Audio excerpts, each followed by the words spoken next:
ಯಾರು ಮಾಡಿದ್ದಾರೆ ಅಂತ ಗೊತ್ತಿಲ್ಲ, ಏನಕ್ಕೆ ಮಾಡಿದ್ದಾರೆ ಅನ್ನೋದು ಗೊತ್ತಿಲ್ಲ. ದಿನ ಬೆಳಗಾದರೆ ಮನೆ ಮುಂದೆ ಏನೋ ಬಿದ್ದಿರುತ್ತೆ, ಆಫೀಸ್ ಮುಂದೆ ಏನೋ ಬಿದ್ದಿರುತ್ತೆ, ಅಂಗಡಿ ಮುಂದೆ ಏನೋ ಬಿದ್ದಿರುತ್ತೆ, ಅಥವಾ ಜಾಗ ಜಮೀನುಗಳಲ್ಲಿ ಏನೋ ತೊಗೊಂಡೋಗಿ ಹಾಕ್ಬಿಟ್ಟಿರ್ತಾರೆ. ಈ ಮಾಟ ಮಂತ್ರ ತಂತ್ರ ಬಾಧೆಗಳಿಗೆ ಒಳಗಾಗಿ ತುಂಬಾ ನೋವುಗಳನ್ನು ಅನುಭವಿಸ್ತಾ ಇರ್ತಾರೆ. ಪಾಪ ಮನೆ ಕಟ್ಟಬೇಕು ಆಗ್ತಾ ಇರಲ್ಲ, ಒಂದು ಜಮೀನು ತಗೋಬೇಕು ಆಗಲ್ಲ, ಒಂದು ಜಮೀನು ಮಾರಾಟ ಮಾಡಬೇಕು ಆಗೋದಿಲ್ಲ. ಅಂದರೆ ಈ ಒಂದು ಮಾಟ ಮಂತ್ರ ಪ್ರಯೋಗಕ್ಕೊಳಗಾಗಿರುವಂಥರ ಜೀವನದ ವ್ಯವಸ್ಥೆ ತುಂಬ ಕೆಟ್ಟದಾಗ್ತಾ ಬರ್ತಾ ಇರುತ್ತೆ.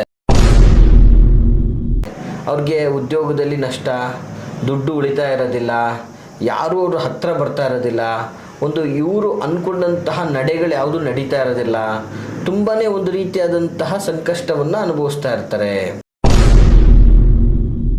ಈ ಒಂದು ಮಾಟ ಪ್ರಯೋಗಗಳನ್ನು ನಿಮ್ಮ ಮೇಲೆ ಸುಮ್ಮನೆ ಮಾಡೋಕ್ಕೆ ಸಾಧ್ಯ ಇಲ್ಲ. ನಿಮ್ಮ ಮೇಲೆ ಅವ್ರಿಗೆ ಯಾವುದೇ ಒಂದು ವಿಧದ ದ್ವೇಷ ಇರ್ತದೆ, ಅಥವಾ ನೀವು ಬೆಳೀತಾ ಇದ್ದೀರಾ ಅನ್ನುವಂಥ ಹೊಟ್ಟೆ ಕಿಚ್ಚಿರ್ತದೆ, ಅಥವಾ ಹೇಗಾದರೂ ಮಾಡಿ ನಿಮ್ಮನ್ನು ನಾಶ ಮಾಡಬೇಕು ಅನ್ನುವಂಥ ಒಂಥರ ಮತ್ಸರ ಇರ್ತದೆ. ನಮಸ್ತೆ ವೀಕ್ಷಕರೇ, ನಾನು ನಿಮ್ಮ ಮೈಸೂರಿನ ಶ್ರೀನಿವಾಸನ್. ವೀಕ್ಷಕರೇ, ಸಾಮಾನ್ಯವಾಗಿ ಇವತ್ತೊಂದು ದಿನ ಈ ಒಂದಷ್ಟು ವಾಮಾಚಾರ ಅಭಿಚಾರಿಕೆದಂತಹ ಪ್ರಯೋಗಗಳಿಗೆ, ಈ ಕೃತ್ರಿಮ ಪ್ರಭಾವಗಳಿಗೆ, ಈ ಮಾಟ ಮಂತ್ರ ತಂತ್ರ ಬಾಧೆಗಳಿಗೆ ಒಳಗಾಗಿ ತುಂಬಾ ನೋವುಗಳನ್ನು ಅನುಭವಿಸ್ತಾ ಇರ್ತಾರೆ. ಯಾರು ಮಾಡಿದ್ದಾರೆ ಅಂತ ಗೊತ್ತಿಲ್ಲ, ಏನಕ್ಕೆ ಮಾಡಿದ್ದಾರೆ ಅನ್ನೋದು ಗೊತ್ತಿಲ್ಲ. ದಿನ ಬೆಳಗಾದರೆ ಮನೆ ಮುಂದೆ ಏನೋ ಬಿದ್ದಿರುತ್ತೆ, ಆಫೀಸ್ ಮುಂದೆ ಏನೋ ಬಿದ್ದಿರುತ್ತೆ, ಅಂಗಡಿ ಮುಂದೆ ಏನೋ ಬಿದ್ದಿರುತ್ತೆ, ಅಥವಾ ಜಾಗ ಜಮೀನುಗಳಲ್ಲಿ ಏನೋ ತೊಗೊಂಡೋಗಿ ಹಾಕ್ಬಿಟ್ಟಿರ್ತಾರೆ. ಸೊ ಈ ರೀತಿ ನಾನಾ ವಿಧದಲ್ಲಿ ವಾಮಾಚಾರ ಪ್ರಯೋಗಗಳಿಗೆ ಗುರಿಯಾಗಿರ್ತಾರೆ. ಈ ಮಾಟ ಮಂತ್ರ ಪ್ರಯೋಗವಾದವ್ರದ್ದು ಲಕ್ಷಣ ಹೇಗಿರುತ್ತೆ? ಗುರುಗಳೇ, ನಮಗೆ ಮಾಟ ಮಂತ್ರ ಆಗಿದೆಯಾ? ಇವೆಲ್ಲ ಪ್ರಶ್ನೆಗಳು ಉತ್ಪತ್ತಿ ಆಗುತ್ತೆ. ನೋಡಿ, ಸಾಮಾನ್ಯವಾಗಿ ಈ ಮಾಟ ಮಂತ್ರ ಪ್ರಯೋಗ ಆದಂತಹ ವ್ಯಕ್ತಿಗಳ ಮುಖಕಮಲಗಳಲ್ಲಿ ದರಿದ್ರದ ಛಾಯೆ ಅನ್ನೋದಿರುತ್ತೆ. ಅಂದರೆ ಅವರಲ್ಲಿ ಒಂದು ಆ್ಯಕ್ಟಿವ್ನೆಸ್ಸೇ ಇರೋದಿಲ್ಲ, ಪ್ರಪಂಚನೇ ತಲೆ ಕೆಳಗಾಗಿ ಬಿದ್ದೋರ ಥರ ಆಡ್ತಾ ಇರ್ತಾರೆ. ಜೊತೆಗೆ ಕೆಲಸ ಕಾರ್ಯಗಳಿಗೆ ಹೋಗಲಿಕ್ಕೆ ಆಲಸ್ಯತೆ ಉಂಟಾಗ್ತಾ ಇರುತ್ತೆ. ನಿಜ ಹೇಳಬೇಕಂದ್ರೆ ಅವರು ಬಹಳ ಶ್ರಮಜೀವಿ, ತುಂಬ ಆ್ಯಕ್ಟಿವ್ ಪರ್ಸನ್. ಬಟ್ ಆದರೆ ಪ್ರಭಾವಕ್ಕೆ ಒಳಗಾದಂಥ ಸಮಯದಲ್ಲಿ ಉದ್ಯೋಗ ವ್ಯವಹಾರಗಳಿಗೆ ಹೋಗಲಿಕ್ಕೂ ಕೂಡ ಅವ್ರ ಮನಸ್ಥಿತಿ ಸರಿ ಹೋಗ್ತಾ ಇರಲ್ಲ. ಮತ್ತು ಏನಾಗ್ತಾ ಇರುತ್ತೆ, ಅವ್ರಿಗೆ ಆಹಾರದ ಮೇಲೆ ಆಸಕ್ತಿ ಬರ್ತಾ ಇರೋದಿಲ್ಲ. ಅವರು ಧಾರಣೆ ಮಾಡುವಂತಹ ವೇಷಭೂಷಣ ಬಟ್ಟೆಗಳ ಮೇಲೆ ಅವ್ರಿಗೆ ಅರಿವಿರ್ತಾ ಇರೋದಿಲ್ಲ. ಮತ್ತು ವಿಶೇಷವಾಗಿ ಏನಾಗುತ್ತೆ, ಸಂಬಂಧಗಳಲ್ಲಿ, ಬಂಧು ಮಿತ್ರರಲ್ಲಿ, ಸ್ನೇಹಿತರಲ್ಲಿ, ಕುಟುಂಬದಲ್ಲಿ ಕಿರಿಕಿರಿ ಗಡವೆಗಳು ಅವರನ್ನು ಆವರಿಸ್ಕೊಂಡು ಬರ್ತಾ ಇರುತ್ತೆ. ಜಗಳ, ಜಂಜಾಟ, ಅವಮಾನ, ಅಪಮಾನ, ನಿಂದನೆಗಳು ಇದು ಆವರಿಸ್ಕೊಳ್ತಾನೇ ಬರ್ತಾ ಇರುತ್ತೆ. ಸೊ ಈ ಎಲ್ಲ ಪ್ರಭಾವಗಳಿಗೆ ಆವರಿಸ್ಕೊಳ್ತಾ ತುಂಬ ನಷ್ಟಕ್ಕೆ ಗುರಿ ಹೊಂದುತ್ತಾ ಇರ್ತಾರೆ. ಆಮೇಲೆ ಏನಾಗ್ತದೆ, ಮನೆ ಅನ್ನೋದು ಸ್ಮಶಾನ ಮೌನ ಆಗ್ತಾ ಬರ್ತದೆ. ಈ ಮಾಟ ಮಂತ್ರ ಪ್ರಯೋಗಕ್ಕೊಳಗಾಗ್ಬಿಟ್ರೆ ಇವರು ಸ್ಥಿತಪ್ರಜ್ಞೆನೇ ಕಳ್ಕೊಂಡ್ಬಿಡ್ತಾರೆ, ಅವರ ಒಂದು ವಾಸ್ತವನೇ ಕಳ್ಕೊಂಡ್ಬಿಡ್ತಾರೆ. ಸೊ ಹೀಗೆಲ್ಲ ಆಗ್ತಾ ಇರುತ್ತೆ.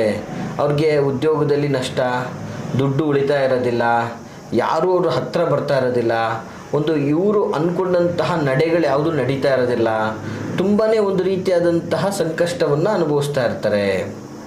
ಸೊ ಪತಿ ಪತ್ನಿಯರಲ್ಲಿ ಜಗಳ ಆಗ್ತಾ ಇರುತ್ತೆ. ಇವರ ಮಕ್ಕಳೇ ಇವ್ರಿಗೆ ವಿರುದ್ಧವಾಗಿ ನಿಂತ್ಕೊಂಡ್ಬಿಟ್ಟಿರ್ತಾರೆ. ಪಾಪ ಮನೆ ಕಟ್ಟಬೇಕು ಆಗ್ತಾ ಇರಲ್ಲ, ಒಂದು ಜಮೀನು ತಗೋಬೇಕು ಆಗಲ್ಲ, ಒಂದು ಜಮೀನು ಮಾರಾಟ ಮಾಡಬೇಕು ಆಗೋದಿಲ್ಲ.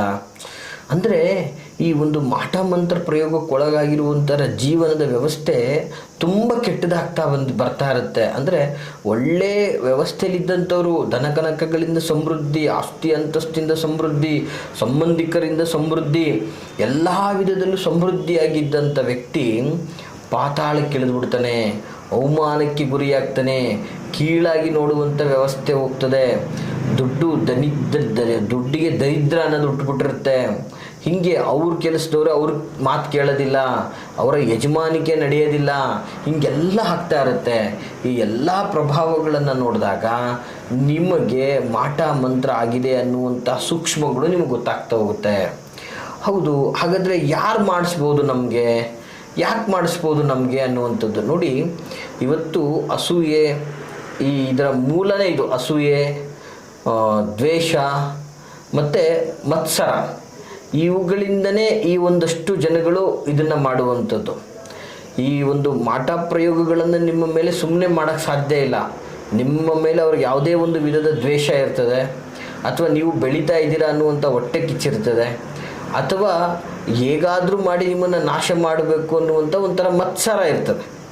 ಸೊ ಈ ಒಂದು ಕುಪ್ಪು ಬುದ್ಧಿ ಅಂತ ಹೇಳ್ತೀವಿ, ಅದನ್ನು ಕೆಟ್ಟ ಬುದ್ಧಿ ಅಂತ ಹೇಳ್ತೀವಿ. ಅಂದರೆ ಇದು ಸಾಮಾನ್ಯವಾಗಿ ಕೆಲವೊಂದು ಬಾರಿ ಸಂಬಂಧಗಳಲ್ಲೇ ಆಗುತ್ತೆ.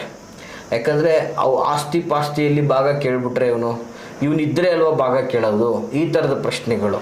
ಜೊತೆಗೆ ನಮ್ಗಿಂತ ಮುಂದೆ ಹೋಯ್ತವನಲ್ಲ, ಇವನು ಬೆಳೀತವನಲ್ಲ, ನಮ್ಮಿಂದ ಇದ್ದೇ ಇದ್ದವನು ಈ ಭಾಗ ಅದೇಟಿಗೆ ನಮ್ಗಿಂತ ಮುಂದೆ ಹೋಗ್ತವನಲ್ಲ, ಈ ಥರ. ಅಥವಾ ಸ್ನೇಹ ವರ್ಗಗಳಲ್ಲಿ ನಮ್ಮ ಜೊತೆ ಇದ್ದವನು ನಮ್ಗಿಂತ ಕೆಳವರ್ಗದಲ್ಲಿ ಇದ್ದವನು ಹಿಂಗೆ ಹೋಗ್ತವನಲ್ಲ, ಈ ಥರ ಹೊಟ್ಟೆ ಕಿಚ್ಚು. ಅಥವಾ ಯಾವುದೋ ಸಣ್ಣ ಪುಟ್ಟ ವಿಚಾರಗಳಿಗೆ ಆದಂತಹ ಜಗಳ ಜಂಜಾಟಗಳು ಭಾಳ ದೊಡ್ಡ ರೀತಿಯಲ್ಲಿ ಬೆಳೆಯುವಂಥದ್ದು. ಹೀಗೆ ಈ ಎಲ್ಲ ಥರದ ಒಂದು ತೊಂದರೆಗಳಿಂದಾಗಿ ಈ ಒಂದು ದ್ವೇಷ ಉತ್ಪತ್ತಿಯಾಗಿ ವಾಮಾಚಾರ, ಕೃತ್ರಿಮ, ತಂತ್ರ, ಇನ್ನೊಂದು ಮಾಟ, ಮತ್ತೊಂದು ಮಾಡುವಂಥದ್ದು. ಸೊ ಈ ಪ್ರಭಾವಕ್ಕೆ ಒಳಗಾಗಬಾರ್ದು, ಈ ಪ್ರಭಾವದಿಂದ ಮುಕ್ತಿ ಹೊಂದಬೇಕು. ಜೊತೆಗೆ ಇದನ್ನು ಯಾರು ಮಾಡಿದ್ದಾರೆ ಅನ್ನುವಂಥದ್ದನ್ನು ತಿಳ್ಕೊಬೇಕು ಅನ್ನೋದು ಸಹಜವಾಗಿ ಎಲ್ರಿಗೂ ಕುತೂಹಲ ಇರ್ತದೆ. ಸೊ ಹಾಗಿದ್ರೆ ಏನು ಮಾಡಬೇಕು ವೀಕ್ಷಕರೇ? ಬಹಳ ಸುಲಭ ಅದ್ಭುತವಾದಂತಹ ಒಂದು ಮಾಹಿತಿ ತಂತ್ರ. ಇದರ ಬಗ್ಗೆ ನಾನು ಭಾಳ ವಿಡಿಯೋ ಮಾಡಿದ್ದೇನೆ, ಆದರೆ ಅದರಲ್ಲೂ ಕೂಡ ಇದು ಒಂದು ಸುಲಭವಾದಂತಹ ತಂತ್ರ ಅಂತ ಹೇಳಿದ್ರೆ ತಪ್ಪಾಗಲಿಕ್ಕಿಲ್ಲ. ಅದ್ಭುತವಾದಂತಹ ಮಾಹಿತಿ ನಿಮಗೆ ನಾನು ಕೊಡ್ತಾ ಇರ್ತಕ್ಕಂಥದ್ದು. ತಂತ್ರ ಸ್ವರೂಪ ಬಹಳ ಸುಲಭವಾಗಿದೆ ವೀಕ್ಷಕರೇ, ನೀಟಾಗಿ ನೋಟ್ ಮಾಡ್ಕೊಳ್ಳಿ. ಏನಪ್ಪ ಒಂದು ತಂತ್ರ ಅಂತಂದರೆ, ಇದು ನಿಮ್ಮ ಮನೆಯಲ್ಲೇ ಮಾಡಿಕೊಳ್ಳಬಹುದಾದಂತಹ ಒಂದು ತಂತ್ರ ಆಗಿರ್ತದೆ. ಹಾಗೆ ಯಾವುದೇ ಈ ಒಂದು ತಂತ್ರಗಳನ್ನು ಮಾಡಲಿಕ್ಕೂ ಮುನ್ನ ಫಸ್ಟು ನೀವು ಶುಭ್ರರಾಗಬೇಕು, ಮನಸ್ಸು ಶುದ್ಧಿ ಇಟ್ಕೋಬೇಕು. ನಿಮ್ಮ ಕಷ್ಟ ಕಾರ್ಪಣ್ಯ ದರಿದ್ರಗಳಿಂದ ಮುಕ್ತಿ ಹೊಂದಲಿಕ್ಕೆ ಇಷ್ಟ ಅಥವಾ ಕುಲದೈವಗಳ ಪ್ರಾರ್ಥನಾದಿಗಳನ್ನು ಮಾಡಿಕೊಂಡಿರಬೇಕು. ಸೊ ಏನು ಮಾಡಬೇಕು ಪ್ರಾಥಮಿಕವಾಗಿ ಅಂತಂದರೆ, ತಂತ್ರ ಸ್ವರೂಪ ಹೇಗಿದೆ ಅಂತಂದರೆ, ಒಂದು ಬಿಳಿ ಬಟ್ಟೆಯನ್ನು ತೆಗೆದುಕೊಳ್ಬೇಕು. ಆ ಬಿಳಿ ಬಟ್ಟೆಯನ್ನು ಅರಿಶಿಣದಲ್ಲಿ ಮಿಕ್ಸ್ ಮಾಡ್ಕೋಬೇಕು. ಅಂದರೆ ಅದೊಂದು ಅರಿಶಿಣದ ಬಟ್ಟೆ ಥರ ಆಗ್ತದೆ ಸಾಮಾನ್ಯವಾಗಿ. ಸೊ ಆ ಒಂದು ಬಟ್ಟೆಯನ್ನು ತೆಗೆದುಕೊಂಡು ಆ ಬಟ್ಟೆಯ ಮೇಲೆ ಒಂದು ಭೋಜಪತ್ರೆ ಎಲೆ, ಒಂದು ಸ್ವಲ್ಪ ಪ್ರಮಾಣದ ಒಂದು ಭುಜಪತ್ರೆ, ಜೊತೆಗೆ 3 ಬಿಲ್ವಪತ್ರೆಯ ಎಲೆ. ವೀಕ್ಷಕರೇ ಸರಿಯಾಗಿ ನೋಟ್ ಮಾಡಿಕೊಳ್ಳಿ. 3 ಬಿಲ್ವಪತ್ರೆಯ ಎಲೆ, ಒಂದು ಸ್ವಲ್ಪ ಗುಲಗಂಜಿ ಅಂತ ಹೇಳ್ತಾರೆ. ಸಾಮಾನ್ಯವಾಗಿ ಇದು ನಿಮಗೆ ಸಿಗ್ತದೆ. ಇದರಲ್ಲಿ ಒಂದು 3-4 ಪ್ರಭೇದಗಳಿದೆ. ಬಿಳಿ ಗುಲಗಂಜಿ, ಹಸಿರು ಗುಲಗಂಜಿ, ಕಪ್ಪು ಗುಲಗಂಜಿ ಇವೆಲ್ಲ ಇದೆ. ಬಟ್ ಈ ಒಂದು ತಂತ್ರಕ್ಕೆ ಕೆಂಪು ಗುಲಗಂಜಿನೇ ಸಾಕಾಗ್ತದೆ. ಸೊ ಸ್ವಲ್ಪ ಪ್ರಮಾಣದಲ್ಲಿ ಗುಲಗಂಜಿ ಮತ್ತು ನಾಗಚಕ್ಕೆ, ಮತ್ತು ಅತಿ ಮುಖ್ಯವಾಗಿ ಸ್ವಲ್ಪ ಬಿಳಿ ಸಾಸಿವೆ. ನೋಡಿ, ಇವೆಲ್ಲ ಆಲ್ಮೋಸ್ಟ್ ನಿಮಗೆ ಗ್ರಂಥಿಕೆ ಅಂಗಡಿಗಳಲ್ಲಿ ಸಿಗ್ತದೆ. ಏನು ಈ ನಾಗಚಕ್ಕೆ ಆಗಿರ್ಬೋದು, ಗುಲಗಂಜಿ ಆಗಿರ್ಬೋದು, ಬಿಳಿ ಸಾಸಿವೆ ಆಗಿರ್ಬೋದು, ಇವೆಲ್ಲವೂ ನಿಮಗೆ ಆಲ್ಮೋಸ್ಟ್ ಗ್ರಂಥಿಕೆ ಅಂಗಡಿಗಳಲ್ಲಿ ಸಿಗುವಂಥದ್ದು. ಇಷ್ಟನ್ನು ನೀವು ಫಸ್ಟು ತೆಗೆದುಕೊಂಡು ಸಿದ್ಧ ಮಾಡ್ಕೋಬೇಕಾಗ್ತದೆ. ಇಷ್ಟನ್ನು ನೀವು ಸಿದ್ಧ ಮಾಡಿಕೊಂಡ ನಂತರ ಬಿಲ್ವಪತ್ರೆ ಎಲೆಗಳಲ್ಲಿ 3 ಎಲೆಯಲ್ಲಿ ಮೊದಲನೇ ಎಲೆಯಲ್ಲಿ ನಿಮ್ಮ ಹೆಸರನ್ನು ಬರೀಬೇಕಾಗ್ತದೆ ವೀಕ್ಷಕರೇ. ನಿಮ್ಮ ಹೆಸರನ್ನು ಬರೆದ ನಂತರ 2ನೇ ಎಲೆಯಲ್ಲಿ ನಿಮ್ಮ ಕುಲದೈವದ ಹೆಸರನ್ನು ಬರೀಬೇಕಾಗ್ತದೆ. ಹಾಗೆ 3ನೇ ಎಲೆಯಲ್ಲಿ ನಿಮ್ಮ ತೊಂದರೆ, ಅಂದರೆ ಶತ್ರುಗಳಿಂದ ತೊಂದರೆ ಆಗ್ತಾಯಿದ್ರೆ ಶತ್ರು ಅಂತ ಬರೆದ್ರೆ ಸಾಕು. ಸೊ ಇಂಥವರಿಂದನೇ ಆಗ್ತಾಯಿದೆ ಅಂದರೆ ಅಂಥವ್ರ ಹೆಸರು ಬರೆದ್ರೆ ಸಾಕು, ನಿಮಗೆ ಗೊತ್ತಿದ್ದರೆ. ಗೊತ್ತಿಲ್ಲ ಅಂದರೆ ಗುಪ್ತ ಶತ್ರು ಅಥವಾ ಶತ್ರು ಅಥವಾ ನಿಮಗೆ ಆಗ್ತಾ ಇರುವಂಥ ಸಮಸ್ಯೆ, ಇದನ್ನು ಬರೆದ್ರೆ ಸಾಕು. ಈ 3 ಎಲೆಗಳಲ್ಲಿ ಈ ರೀತಿಯಾಗಿ ಬರೆದು ಆ ಒಂದು ಬಿಳಿ ಬಟ್ಟೆ ಮೇಲೆ ಇಟ್ಕೋಬೇಕಾಗ್ತದೆ. ಆದ ನಂತರ ಭುಜಪತ್ರೆಯಲ್ಲೂ ಸಹ ನಿಮ್ಮ ಹೆಸರು ಮತ್ತು ನಿಮ್ಮ ಕುಲದೈವದ ಹೆಸರು, ನಿಮಗೆ ಆಗ್ತಾ ಇರತಕ್ಕಂತಹ ತೊಂದರೆ, ಇದನ್ನು ಬರೆದು ಅದನ್ನು ಸಹ ಒಂದು ಬಿಳಿ ಬಟ್ಟೆ ಮೇಲೆ ಮಡಗಿ, ಅದರ ಜೊತೆಗೆ ಈ ಎಲ್ಲ ಪದಾರ್ಥಗಳು ಅಂದರೆ ಗುಲಗಂಜಿ, ನಾಗಚಕ್ಕೆ ಮತ್ತು ಬಿಳಿ ಸಾಸಿವೆ ಇದಿಷ್ಟನ್ನೂ ಸಹ ಬಿಳಿ ಬಟ್ಟೆಯಲ್ಲಿ ಹಾಕಿ, ಅಂದರೆ ಅರಿಶಿಣ ಮಿಶ್ರಿತ ಬಿಳಿ ಬಟ್ಟೆಯಲ್ಲಿ ಹಾಕಿ ಸಂಪೂರ್ಣವಾಗಿ ಇದನ್ನು ಗಂಟನ್ನು ಕಟ್ಟಬೇಕಾಗ್ತದೆ. ಫಸ್ಟು ಎಲ್ಲವನ್ನು ಇಡಬೇಕು.